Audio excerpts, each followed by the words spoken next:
नमस्कार भाइयों, कैसे हैं आप सब।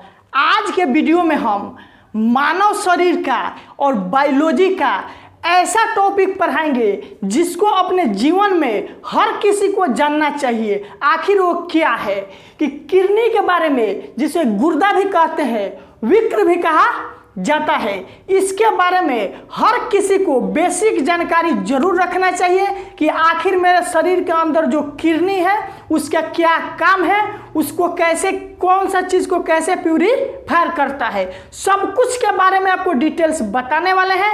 वीडियो को अंत तक जरूर देखिएगा। जो लोग चैनल है पर नए हैं, अपने भाई को एक बार सपोर्ट जरूर कीजिएगा। चलिए आज के वीडियो को हम स्टार्ट करते हैं। देखिए लिखा है किडनी, गुर्दा और विक्र। ये जो है इसकी संख्या कितनी है हमारे शरीर के अंदर? 2 ठो है। भगवान ने हमारे शरीर में कुछ अंग को जोड़ा के रूप में दिया, जैसे आंख 2 ठो दिया, पैर 2 दिया, हाथ 2 दिया, किडनी 2 दिया। क्यों दिया?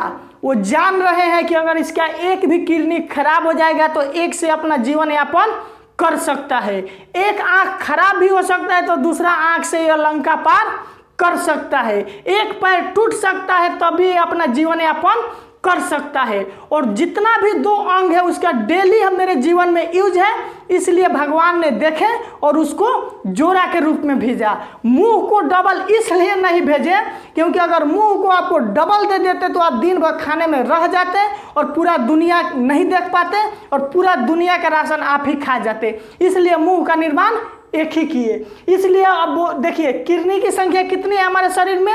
2 ठो है। किडनी की इकाई को नेफ्रॉन कहते हैं, यानी कि जो हमारे शरीर में किडनी है वह किससे मिलकर बनी हुई है? नेफ्रॉन से मिलकर बनी हुई है। इसलिए किडनी की यूनिट बोलिए या इकाई बोलिए, इसका नेफ्रॉन होता है। और हमारे शरीर का जो निर्माण है बहुत से छोटे छोटे कोशिकाओं से मिलकर बना होता है। जैसे हमारे शरीर का इकाई क्या है?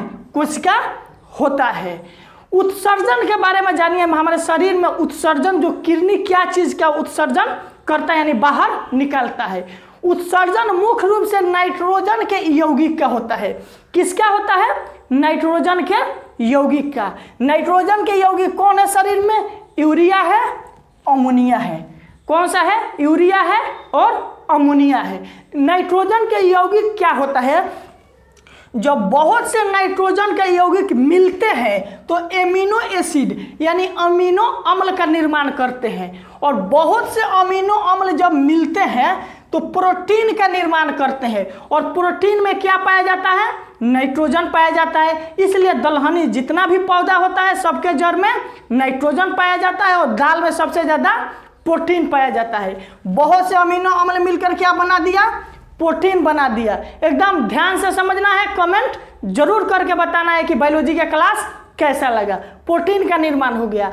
जब इस प्रोटीन का हमारे शरीर के अंदर पाचन होता है तो अमोनिया के रूप में कन्वर्ट हो जाता है यानी बदल जाता है। और ये अमोनिया हमारे शरीर यानी लीवर के अंदर जाकर क्या चीज़ का निर्माण कर देता है? यूरिया का निर्माण कर देता है। आप सोच रहे होंगे कि यूरिया में भी नाइट्रोजन पाया जाता है, सबसे ज़्यादा नाइट्रोजन। देखिए नाइट्रोजन यौगिक से शुरू किए और लास्ट में फिर यूरिया पर आ गए। क्या चीज़ के? नाइट्रोजन पर।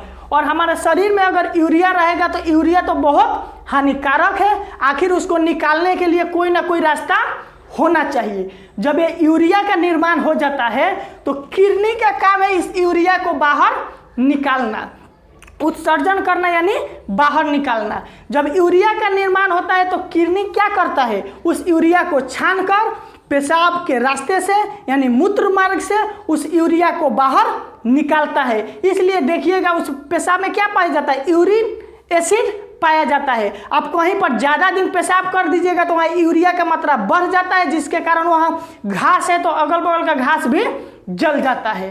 अब इसके बाद हम जानेंगे जो किडनी का इकाई है नेफ्रॉन, इसके बारे में जानेंगे आखिर इसका कार्य क्या है। ये रक्त में उत्सर्जित पदार्थ यानी जितना भी खराब पदार्थ है उसको क्या करता है? इसका काम है हटाना, पोषक तत्व को बनाए रखना। अगर नेफ्रॉन यानी किडनी क्या करेगा? सब कुछ को हटा देगा तो फिर तो हम लोग जिंदा नहीं रह पाएंगे। जितना भी पोषक तत्व है, प्रोटीन है, विटामिन है, उसको अपने अंदर रखता है और उत्सर्जित पदार्थ यानी हानिकारक पदार्थ को हटाता है।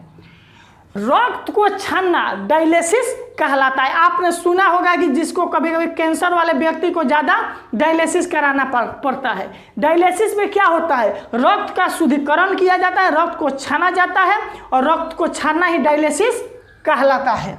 नेफ्रॉन विक्र नलिका से छानकर आय पदार्थ को मूत्र कहते हैं। यानी कि नेफ्रॉन के रास्ता यानी किडनी के रास्ता से जो भी चीज छान कर आता है उसे मूत्र कहा जाता है। और मूत्र का जो पीला रंग होता है उसमें यूरिक्रोम पाया जाता है।